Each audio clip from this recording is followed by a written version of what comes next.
வெற்றிலை வராகித் தாயின் வெற்றி வாக்கு இது.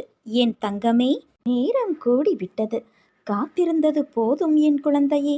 மிகப்பெரிய பரிசு ஒன்று உன் கரத்தில் கிடைக்கும். என்னுடைய தீவிர பக்தரான ஒருவரிடம் உனக்கான பரிசை நான் கொடுத்து அனுப்பியுள்ளேன். 24 மணி நேரத்திற்குள் உன் கைகளில் அந்த பரிசு கிடைத்துவிடும். அதை பெற்றுக்கொண்டு என்னை பார்க்க விரைந்து வா என் குழந்தையே. உன் எல்லா லட்சியங்களையும் நான் அடையும்படி செய்வேன்.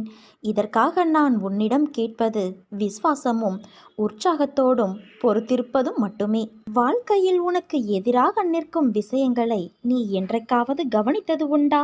அவற்றை முதலில் பட்டியலிட்டுக்கொள். உன் முன் முதலில் இருப்பது கோபமும் எதிர்பார்ப்பும் தான். இவைகளை முதலில் நீ தகர்த்து எறி. மனம் என்பது காந்தம் போன்றது. அதன் சாயல் அதற்கு எதிர்மறையான விஷயங்களை ஈர்ப்பதுதான். அதனால் உனக்கு திரும்ப திரும்ப சொல்கின்றேன், மனதை எப்போதும் உயர்நிலை எண்ணங்களுக்கு செவிமடுத்திக்கொள் என்று.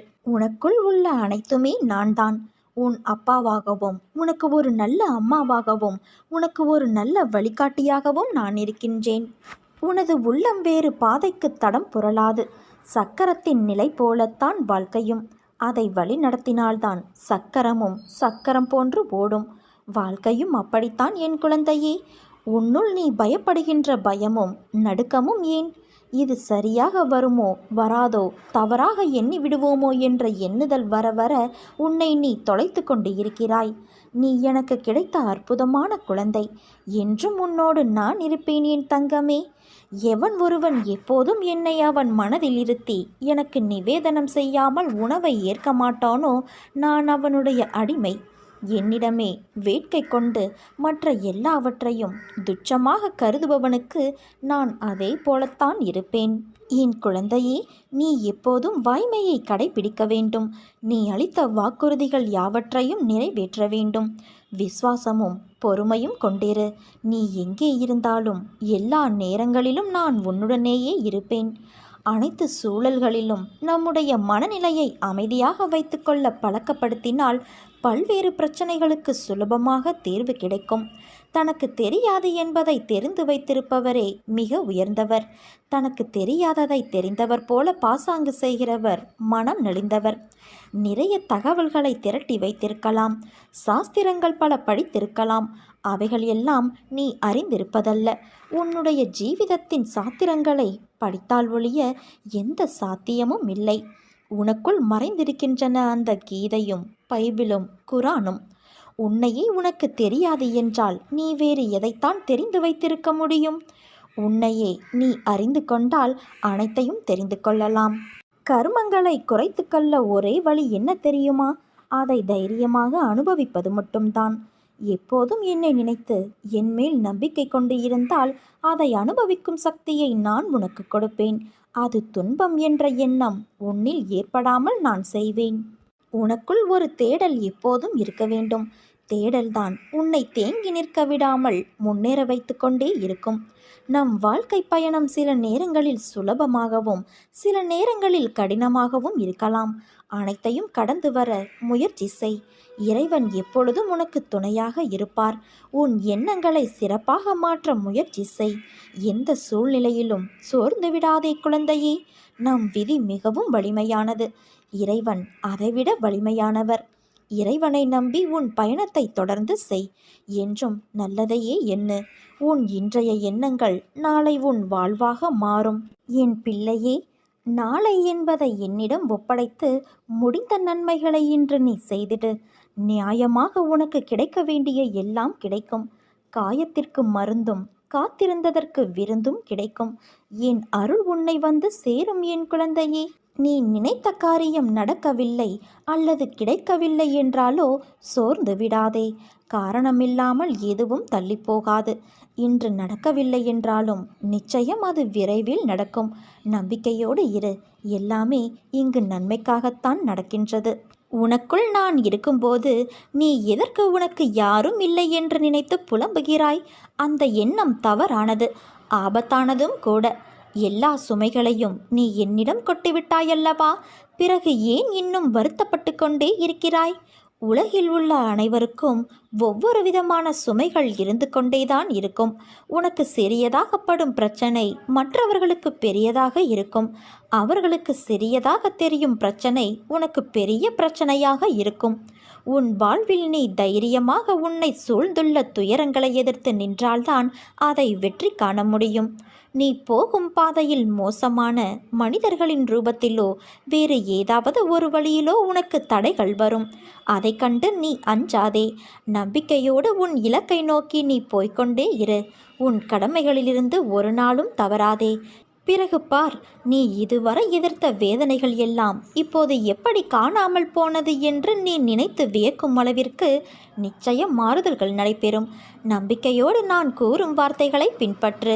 நீ எதையெல்லாம் இழந்தாயோ நான் அதைவிட அதிகமாக உன்னை வந்து சேரும்படி செய்வேன். எல்லாம் தெளிவு பெற்று நீ வாழ்வில் முன்னோக்கி மகிழ்ச்சியாய் செல்லும் காலம் வந்து விட்டது. இது உன் அப்பாவின் சத்திய வாக்கு. அனைத்தையும் நான் பார்த்து கொள்கிறேன் என் தங்கமே. உன் வாழ்க்கையில் நடக்கின்ற அனைத்தும் சூறாவளி காற்று போல உன்னை பந்தாடுகிறது என்ற உன் கதறல் என் காதில் எப்படி விழாமல் இருக்கும்? உன்னை விட்டு நான் எங்கே செல்வேன்?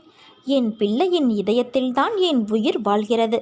அப்படி இருக்கையில் நான் எப்படி வெளியேறுவேன்? நான் உன் இதயத்தில் இருப்பதை அறியாமல் இல்லை. கவலைகள், சோகங்கள், வேண்டாத எண்ணங்கள் என்று எல்லா எதிர்மறைகளையும் உள்ளே வைத்து கொண்டு இருக்கிறாய். ஏற்கனவே உன் இதயத்தை துன்பங்களால் நீ நிறைத்து வைத்துள்ளாய். அது போதாது என்று நடக்கும் எல்லா நிகழ்வுகளுக்கும் எதிர்மறை எண்ணங்கள் வேறு உதிக்கின்றது. ஒன்றை தெரிந்து கொள்.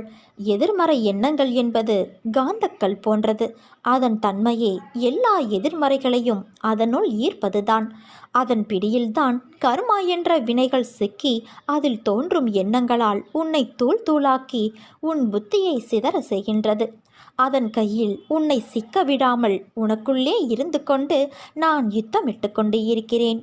உன் இதயத்தில் நான் வாழ்கின்றேன்.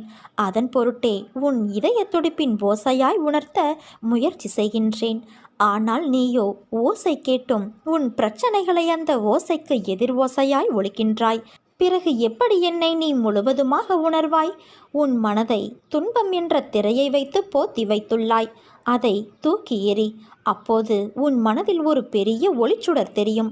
அதில் ஆனந்தத்தின் அருவியாய் பொழிந்து என்னை நீ பார்ப்பாய். உன் நிம்மதியை உணர்ந்து ஆனந்தத்தை உணர்வாய். நீ நம்பிக்கையோடு இரு. நல்லதே நடக்கும். நல்லவர்கள் கஷ்டப்படுகிறார்கள், கெட்டவர்கள் சந்தோஷமாக இருக்கிறார்கள் என்று வருந்தாதே.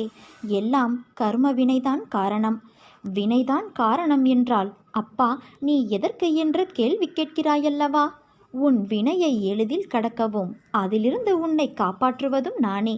நல்லவர்கள் சோதிக்கப்படுவார்கள், ஆனால் வெற்றி பெறுவது உறுதி. கெட்டவர்கள் நிச்சயம் அதற்குரிய கர்மாவை அனுபவித்தே ஆக வேண்டும். பக்தி நிறைந்த உன்னுடைய பிரார்த்தனைகள் எப்போதுமே என்னை வந்தடையும் என்பதை நீ மறவாதே. உன் பிரார்த்தனைகள் அனைத்தையும் நான் நிறைவேற்றி தருவேன். என் தங்கமே, உன் மனதில் ஏன் இத்தனை கேள்வியும் கொதிப்பும்? உன் மனதில் இருக்கும் நான் அனைத்தையும் அறிவேன். அது எப்படி? நான் பெற்றெடுத்த பிள்ளை நீ. உன்னை விட்டு நான் எப்படி போவேன் என்று நினைத்தாய்? உன்னை வலுப்படுத்தவே நான் வந்துள்ளேன். நீ என்னை அறிந்தது இந்த ஒரு ஜென்மத்தில்தான். ஆனால் நீ இதுவரை எடுத்த பிறவியிலும் இனி வரப்போகும் பிறவியிலும் நான் உன்னோடுதான் இருப்பேன். உன் உயிரின் அகண்டமாய் உன்னோடு நான் இருப்பேன். உனக்கான எல்லாம் நான் தருவேன். கொஞ்ச காலம் பொறுத்து கொண்டாய், இன்னும் கொஞ்சம் பொறுத்துக்கொள். உன்னை புறக்கணித்தவர் உன்னை தேடி நீ காட்டிய அன்பானது தூய்மையானது என்று உணர்ந்து வருவார்கள். உன் அன்புக்காக ஏங்கி உன் அருமையை புரிந்து கொண்டு வருவார்கள். உன் ரணப்பட்ட மனதிற்கு மருந்தாக உனக்கு நான் சுகம் பெற செய்வேன். இப்போதுள்ள மனநிலை கஷ்டங்களை பார்த்து மரத்து போய் கண்ணீர் வற்றி இருக்கின்றாய். இதை அனைத்தும் நான் மாற்றியமைப்பேன் தங்கமே. நீ என்மேல் கொண்ட பக்தியானது உலகை விட பெரிது. உன்னை என் பிள்ளை என்று சொல்லும்போது ஏற்படும் ஆனந்தத்தை வார்த்தைகளால் சொல்லி உணர வைக்க முடியாது. என் பிள்ளைக்கு வாழ்க்கையில் நல்ல விஷயங்கள் அடியெடுத்து வைக்கும் காலம் வந்துவிட்டது. நீ என் பிள்ளை, அன்புக்கு பெயர் கொண்ட என் பிள்ளை. உன் மனதில் குதர்க்கமான எண்ணங்கள் விழுந்தால் அதை விட்டுவிடு. அதை பெரிதாக எடுக்காதே. மனமும் புத்தியும் நமக்கு பாதி நண்பன், பாதி எதிரி. அதனால் அவற்றை என் பாதத்தில் வைத்துவிடு. அனைத்தையும் நான் பார்த்து கொள்கிறேன் என் தங்கமே. நிறை குறை என எல்லோரிடமும் உண்டு. அதை திருத்த முயற்சி செய். இப்படி குறையோடு இருக்கிறோமே என்று வருத்தப்படாதே. நன்மைகள் என்பது காற்று போல. நாம் ஒருவருக்கு நன்மை செய்தால் அது நிறைய பேருடைய வாழ்க்கைக்கு விடிவெள்ளியாய் இருக்கும். அது தரும் மன நிம்மதியும் நிறைவும் தான் நிரந்தரம். இதை நன்றாக நீ நினைவில் வைத்துக்கொள். ஒரு மனிதன் பிறக்கும் போதே அவன் சுயதர்மமும் பிறந்து விடுகிறது. ஒருவன் எதற்காக படைக்கப்பட்டானோ அதை செய்வது அவன் சுய தர்மம். ஒருவருடைய சுய தர்மம் அவன் உண்மையான இயல்பையும் மனப்போக்கையும் ஒத்து அமைவது. அந்த சுய தர்மத்தை ஒட்டியே அவன் திறமைகளை பெற்றிருப்பான். அதை செய்வதாலேயே அவன் அமைதியடைய முடியும். இதில் உயர்ந்தது தாழ்ந்தது என்று ஒன்றும் கிடையாது. சுலபம் சிரமம் என்று எல்லாம் கணக்கிட்டு எடுத்துக்கொள்வதோ தள்ளிவிடுதலோ கூடாது. உன்னை நான் எப்போதும் கைவிட மாட்டேன். நீ தூங்கி எழுந்ததும் உன் கண்முன்னே நான் காட்சி தருவேன். இது நான் உனக்கு செய்து தரும் சத்திய பிரமாணம். உன் வாழ்க்கையானது இனிமேல்தான் தீர்மானிக்கப்பட வேண்டும் என்ற யுகத்தில் இருக்காதே.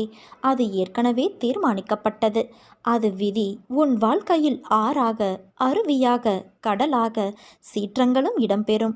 அது ஏன் என்றுதானே கேட்கிறாய்? என் பிள்ளையிடம் நிறைய நற்பண்புகள் இருக்கிறது. அது நிலைத்து என் பிள்ளை தன்னிச்சையாக மன உறுதியோடு நேர்மையோடு இருக்கவே இத்தனை சோதனைகள். உன் பாதையானது என்னை நோக்கி என்று திரும்ப ஆரம்பித்ததோ அன்றே நீ செம்மையான வாழ்க்கைக்கு நுழைந்து விட்டாய். இப்போது நீ வெறும் பயிற்சியைத்தான் மேற்கொள்கிறாய். நிச்சயம் நீ முன்னேறி வாழ்க்கையில் வெற்றியும் அடைவாய். அதற்கான மாறுதல்களை உன் வாழ்க்கையில் நான் இடம்பெற செய்துள்ளேன். அது உனக்கு நன்றாக புரியும். பணம் என்ற சொல் வெறும் காகித சொல் என்று இரு. அதற்கு முக்கியத்துவத்தை நீ கொடுக்காதே. உன் வாழ்க்கை என்னில் சங்கமித்து உள்ளது. நீ நிச்சயம் நன்றாக இருப்பாய். என் அருளும் ஆசியும் உனக்கு எப்போதும் உண்டு என் குழந்தையே. உன் அம்மாவாக நான் எப்போதும் இருப்பேன். நீ படும் துயரமும் அனுபவிக்கின்ற மன இறுக்கமும் அழுகின்ற அழுகையும் என்னை பாடாய்படுத்துகிறது. இனி உன்னை நான் அதிகமாக நேசிக்கப் போகிறேன். இதுவரை உனக்கு நடந்த கெடுபலன்களை மாற்றி அமைக்கப் போகிறேன். நீ புத்திசாலியாக இருந்து உன் குடும்பத்தை கட்டி எழுப்பு. உன்னால் மட்டுமே இழந்து போன அனைத்தையும் மீட்டு வர முடியும். வீட்டிற்குள் உட்கார்ந்து வீணாக காலத்தை முடக்காமல் உன் குடும்பத்தை எப்படியெல்லாம் மீட்கலாம் என திட்டமிடு. பிறர் உன்னை கேலி பேசுகிறார்கள், குறை கூறுகிறார்கள், அவமரியாதையாக பார்க்கிறார்கள் என்றெல்லாம் கவலைப்படாதே. அவர்கள் எல்லாம் உன் வளர்ச்சி பிடிக்காமல் மீண்டு வந்து விடுவாய் என்ற பயத்தில் புலம்புகிறார்கள். அவர்களுக்கு எல்லாம் ஒரு புன்சிரிப்பை தவிர வேறு எதையும் காட்டாதே. இழப்பிலிருந்து படிப்பை கற்றுக்கொள். எழுந்து கால் ஊன்றி நில். உன்னால் முடியும். உன்னால் மட்டுமே முடியும். நிச்சயமாக சறுக்கலிலிருந்து மீண்டு நீ சாதிக்கப் போகிறாய். உன்னுடைய இல்லத்தில் பொருளாதாரம் சீராக வேண்டும் என நீ பல முயற்சிகளை எடுத்துக்கொண்டு இருக்கிறாய். நேர்மறையாக உன் முயற்சிகளை கைவிடாமல் முயன்று கொண்டே இரு. வரும் வாரத்தில் உன் பொருளாதாரம் மேம்பட உனக்கு வாய்ப்புகள் வரும். உன் வாழ்க்கை தரம் கொஞ்சம் கொஞ்சமாக உயர்வதற்கான ஒரு வலுவான அடித்தளம் அமையும். வரும் வாய்ப்புகள் உனக்கு சாதகமாக நிச்சயம் அமையும் குழந்தையே. உன் வாழ்க்கையில் நான் இருக்கிறேன் என்று நீ மறந்துவிட்டாயா? உன்னை எப்படி நான் வீழச் செய்வேன்? இப்படி நீ நினைக்கும்போது எப்படி உன்னால் என்னை உணர முடியும்?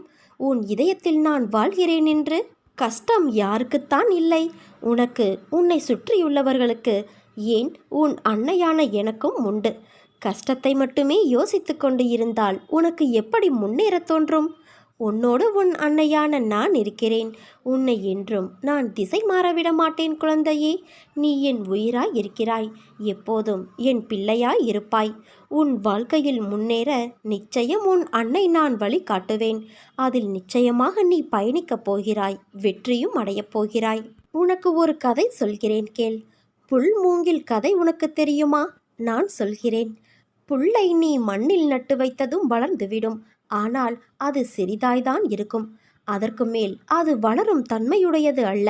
இதுவே மூங்கிலை நீ எடுத்துக்கொண்டால் அது வைத்து 5-6 வருடம் வளராமல் அப்படியே இருக்கும் பார்ப்பதற்கு. ஆனால் அது வேரை பக்குவப்படுத்தி பலமாக மண்ணில் பிடிப்பான வேரை கொண்டு இருக்கும். அதன் பிறகுதான் அது வளர ஆரம்பிக்கும். ஆனால் அது வளர ஆரம்பித்து விட்டால் அதன் உயரம் 10 மடங்கு வளர்ச்சியை கொடுக்கும். அதன் வளர்ச்சியை எப்படியாயினும் தடுத்து நிறுத்த முடியாது. அது மூங்கிலின் வெற்றி. புல் வேகமாக வளர்ந்தாலும் அதனுடைய வளர்ச்சி சிறியதுதான். ஆனால் மெதுவாக வளர்ந்தாலும் மூங்கிலின் வளர்ச்சி பெரியது.